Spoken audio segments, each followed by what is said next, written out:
O, sige na. Hi. Okay na, sayaw ka na lang ng pere. Nag-hi ka na eh. Tan ta tan ta tan ta tan ta tan. Dadan dadan. Dadan dadan. Ganyan. Paano pala? Ay, ganun ba yun? Ay, ang wika, wika. Sige na. Mama, napaulit. Eh, syempre, magtutula ka, di ba? Hindi pwede ako mag-wika dahil fairy ako. Yung fairy naman hindi nag-wika eh. Ay, ganun ba? O, anong kinakanta ng fairy? Wala. O, tingin ka na dito. So, anong susuot mo pag nagwiwika ka? Yung damit lang hindi ganitong pang fairy. Ano pala?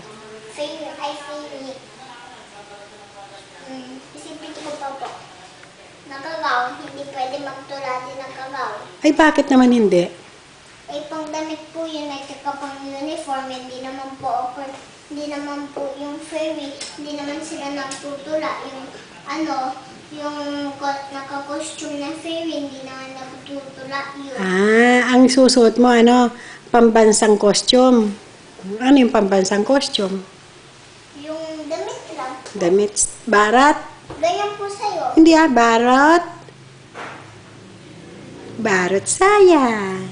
O, di ba? Na. O, sayaw ka na nga. Tang ka tang ka tang ka tang ka tang. Anjing ganjing. Sige na. Sige na.